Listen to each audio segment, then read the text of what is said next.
Welcome back, everybody. This is The Short Chat. Here we're on episode 2 about mythology and astrology. I'll be your host today, Amelia Compton, and I'm associated with Robbie, Bennett, and Lamascus. We'll try to keep this short and simple. We'll some facts and what we like about it. We'll start off with mythology and what we like about it. Would you like to start? Sure. I started off with reading Percy Jackson novels, so that's how I was really introduced to mythology and all that. And I think my favorite story so far would be about how, I'd have to say how Athena was born just out of Zeus's mind. Yeah. One of the very first ever story that I have ever got introduced into mythology was, Zeus's father and eating all of Zeus's siblings, I think it was. Mm-hmm. Oh yeah. With what is Zeus's father?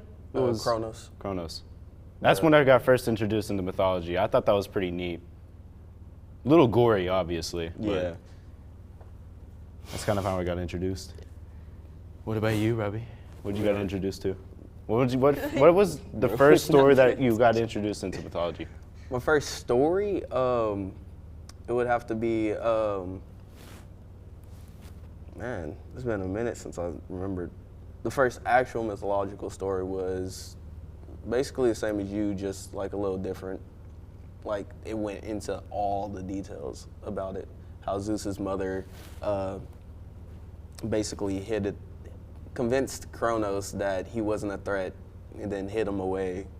And then eventually Zeus made his dad throw up all his brothers and sisters. Because I got introduced in 4th or 5th grade, which is not a good story to tell for 4th graders. See, I got introduced earlier. I was 2nd grade. No, sir. Yes, sir. The first story that I heard of was the Loch Ness Monster. That's the first story I ever heard of, and I just got hooked onto it. So I remember reading a children's story about it because I was that young, and watching a movie based off of it too. And I guess from there on, I just got more attached to mythology and hearing more stories and variations of it. So that's what mostly got me started, was the Loch Ness Monster. Loch Ness Monster was a mythology? I thought it was like something like the boogeyman, just a little story to Scare the kids. Could be technically it's all mythology, along with stories that Bigfoot's mythology. Some people say aliens are mythology. We're not going to get into that. Come on, they're connected to the stars. Yeah, mermaids too, mythology. Well, speaking of stars, this is an astrology podcast too. So yes. y'all want to get into some astrology? Yes, Sure. We'll get into some astrology too. So, what are your signs? I'm a Cancer, so I'm very emotional, and that is very true. It's so true how much of a Cancer I am. I'm a Scorpio, so I'm just very extroverted to most people and all that. I find it very true and all that too. What about you, Christian? I'm an Aries, and I don't know anything about Aries. All I know is just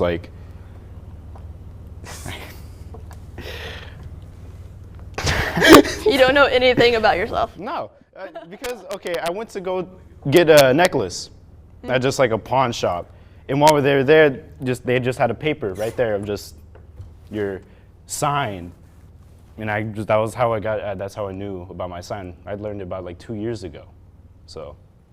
I love how astrology and mythology are really close together, especially as an Aries. That's a Greek god, Aries. I believe the god of war. Mm-hmm. But the only thing about it is they're not spelled the same. Yeah, they're not.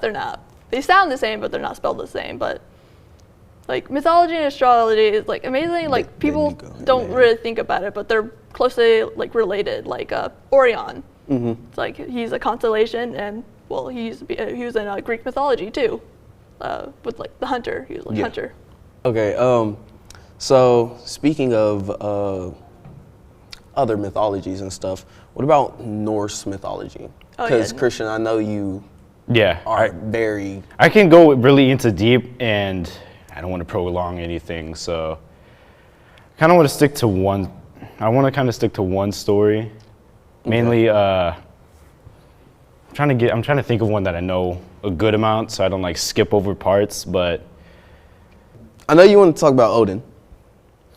Sure. I guess I will. Okay, so, do you think that the Odin in Marvel is portrayed the same way as like how he would have been?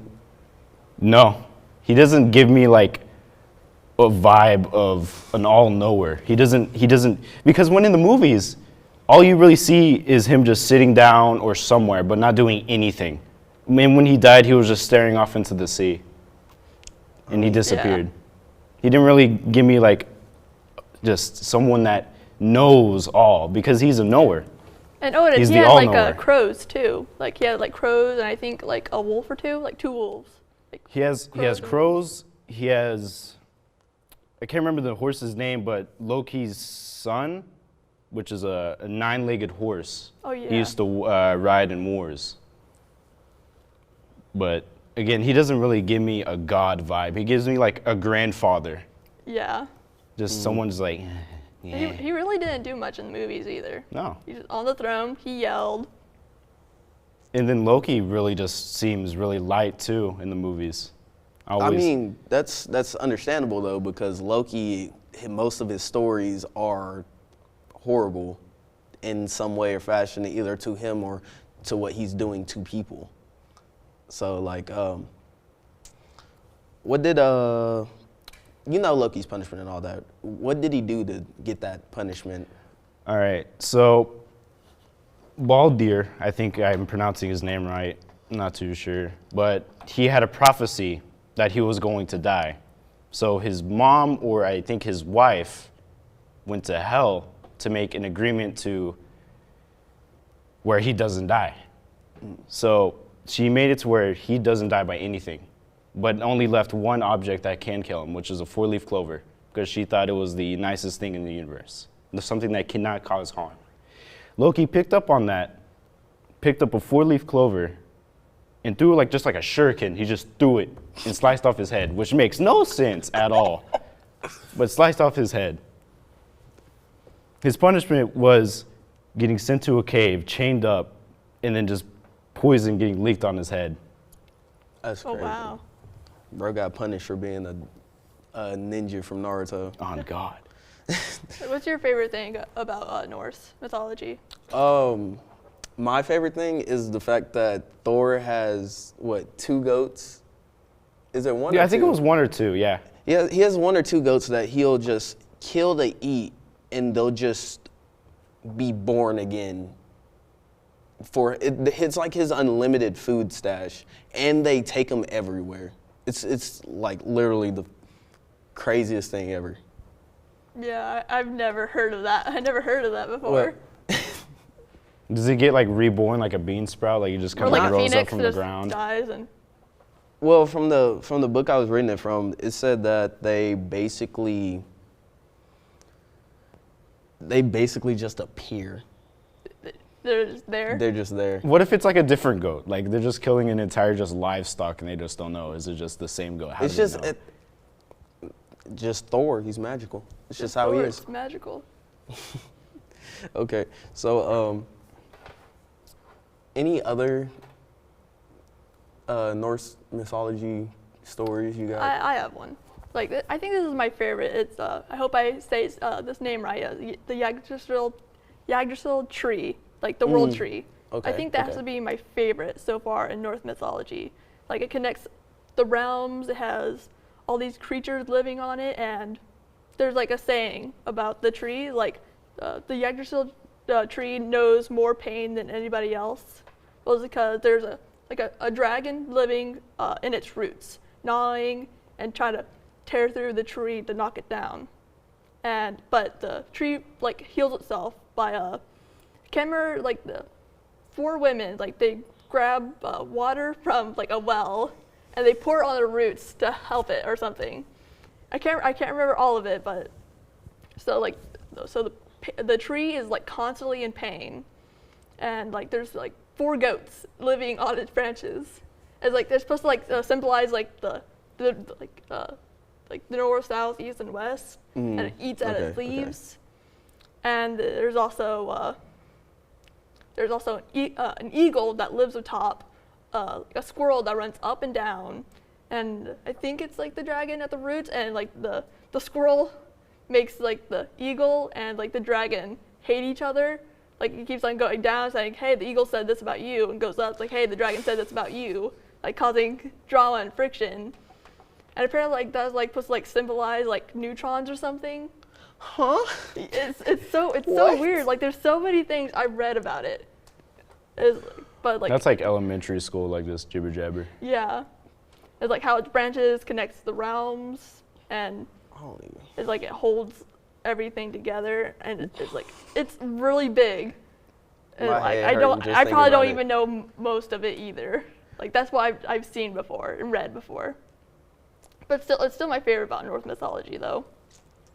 That's weird. Norse mythology got a whole bunch of stuff that just lead to Ragnarok, which is their doomsday. It's just so crazy. Oh yeah, and the giant serpent that wraps around the earth. That's also another one. Why is there so many things that can lead to Ragnarok? It is. And the other thing about the Yggdrasil tree is like supposed to symbol, like when it starts to shake, it symbolizes, oh, Ragnarok is about to start. Like I remember reading that. Like when it starts to shake. Isn't there like a forever winter or something like that? A long winter that also Yeah. Everything just symbolizes Ragnarok. It's like how they made what is it in the What If show for Marvel? How they made every episode where Iron Man dies. Okay. Because that he is destined to die in any multiverse. That's kind of like Ragnarok. It's always gonna happen, one way or another. That's crazy. Okay. Hey guys, we have a question to ask you. Why do you think mythology and astrology are like so ancient? Okay. I think I can answer that. But I'll say mythology and astrology. It dates back to like 2 millennium, really long ago. It's really like a long time ago, super old, and yet we still have it around today. And I vividly remember like people like with astrology, like it was like a subject taught to like scholars, like to study the stars and keep it connected. And mythology were just old stories that were just passed on and on and on. It just kept in generations, and it started to spread. Like, of course, it started like somewhere in Asia or something, Asia or Egypt. I can't really remember, and I'm totally wrong. But like started to spread, and then came over here like North America and Mexico, Australia. It just started to spread. Yeah, that makes sense. And people kept that stories, like they kept it alive and wrote it down. And it just stayed there. It was like something everybody was interested in, like stories. So I think that's why, why it's still around today, even though it's really, really old. So, but we just kept it in stories, and people kept changing it and changing it. That's why there's so many different stories of different things. Yeah, that makes sense. And then to add on to that with astrology, I think the reason why astrology is still around today is because of those stories, them helping each other, along with the fact of everyone being like, oh, that's your sign? You're so much like that sign, and it just makes people want to research more and more about that sign that they are. And, you know, it's just really crazy that there's so many stars that connect and make different shapes in the sky. People like depended on the stars, like to find their way, like the North Star to find their way. And people were like, oh, the stars are in this alignment, then we're gonna have a great disaster fall upon us. Like there's even like a short story of people they believed because like the arrangement of the stars, that's why the Black Death spread. Like they blamed the stars or something, like, oh, because of the stars were in this alignment, it was like the perfect for disease to spread. I'm pretty sure. I mean, even like, you can even say like day one of humanity, people use the stars for direction because they've discovered that the sun's setting and then you just got north and south. Yeah. And they just traveled along that way. But I feel like it would be so cool to use one of those, I don't know what it's called, but it's like you level it out with the horizon and you just calculate the stars and it tells you whatever direction you're going. I don't think I'm saying it right, or describing it right, but it'd be so cool to just use one of those and actually like know which way you're going, or just finding the North Star and traveling north through like woods and stuff. I think that would be so cool. Or you could just use a compass. Like the sundial, like use the sun to No, but determine using the, a like, the compass, time. no, that's just not fun. Yeah, I guess. Yeah. All right. All right, we'll wrap it up here. Thank you all for listening, for however long you stayed. This was the Short Chat. Thank you. Hey everybody, Russell here, just finishing up editing this episode. Thank you so much for watching another episode of The Short Chat. We hope you continue to tune in because we are having so much fun making these episodes for you. And we hope you continue watching.